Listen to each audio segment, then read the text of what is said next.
जय हिंद दोस्तों, स्वागत है आप सभी का एक ऐसे न्यूज पर हम चर्चा करने जा रहे हैं जो बहुत ज्यादा सुर्खियों में बनी हुई है। भारत में ही नहीं, पूरी दुनिया में हम बात करने जा रहे हैं नेपाल में आए हुए प्रलय की।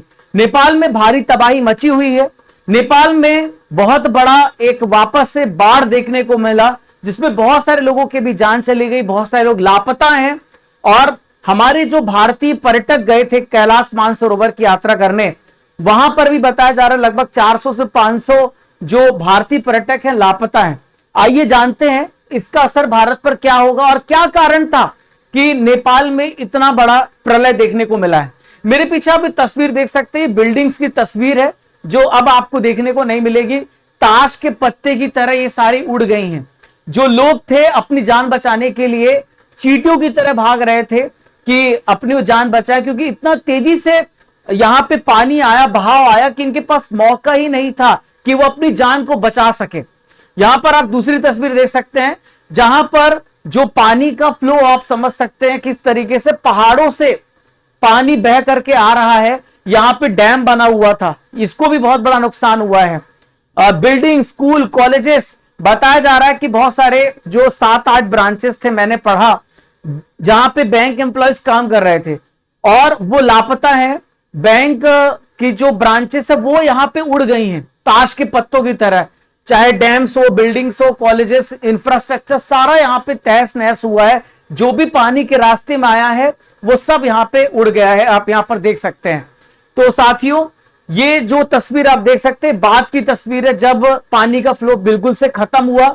और यहां पर आप देख सकते हैं कि जो पूरे घर हैं, जो जो यहां पे इसके रास्ते पे आया है वो एक मलबे में दब गया, एक कब्रिस्तान सा बन गया है। बहुत सारे लोगों को पता भी नहीं होगा कि उनके साथ ऐसा हादसा होगा।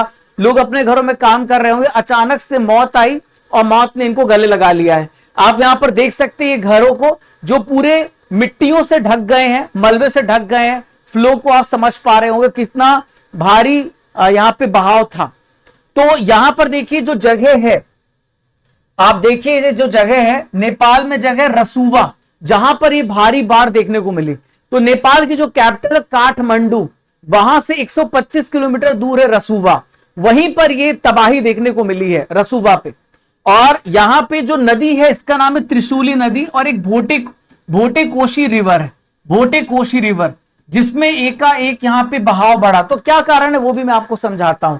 तो आप यहां पर देखिए भोटे कोशी रिवर और त्रिशूली रिवर पे बहाव बढ़ा और ये रियासी इलाके में जाकर के पहुंच गया। दोस्तों, यहां पे जो मेन कारण बताया जा रहा है वो है ग्लेशियर का टूटना। सबसे बड़ा जो कारण यहां पे बताया गया कि एक बहुत बड़ा ग्लेशियर टूट गया। ठीक है, आप यहां पर समझिए कि इस प्रकार से पानी जो आता है पर्वतों से ही आता है और ऊपर यहां पे ग्लेशियर से, नेपाल पर हिमालय आप देखेंगे तो पूरा बर्फ से ढका हुआ, वहां पे ग्लेशियर है।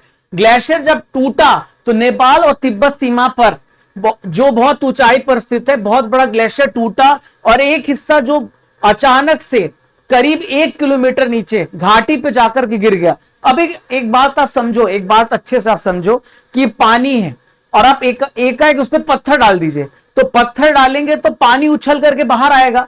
तो सेम यही चीज हुई कि एक बहुत बड़ा ग्लेशियर जब टूटा तो पानी उछल करके पानी का बहाव एकदम से बढ़ गया।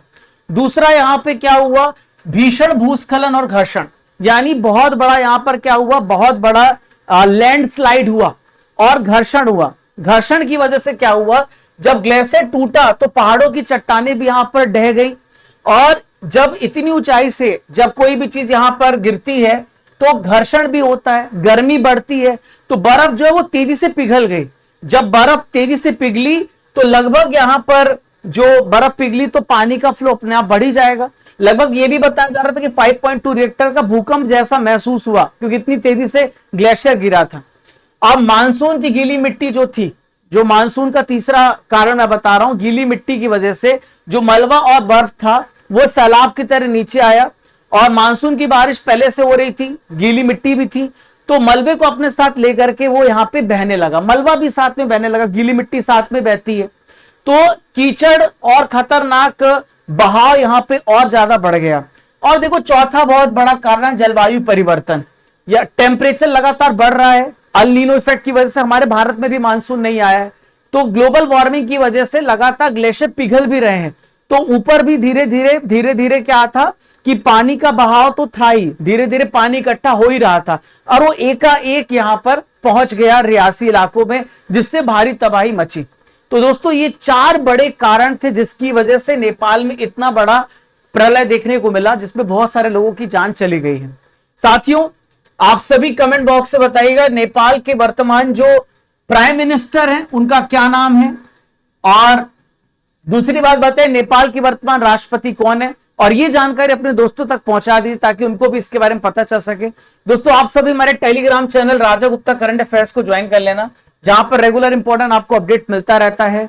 और 6:45 पर मेरी डेली करंट अफेयर्स की क्लास आती है, जहां पर आप रेगुलर मेरे साथ पढ़ सकते हैं।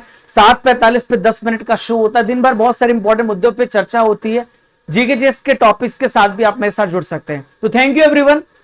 ये नेपाल के बारे में जो वीडियो है आप अपने दोस्तों तक पहुंचा दीजिएगा ताकि उनको भी पता चल सके कि आखिर मेन कारण क्या था जिसकी वजह से नेपाल में इतनी भारी तबाही हुई। चलिए मिलते हैं साथियों अगले इंपॉर्टेंट सेशन में। जय हिंद, जय भारत।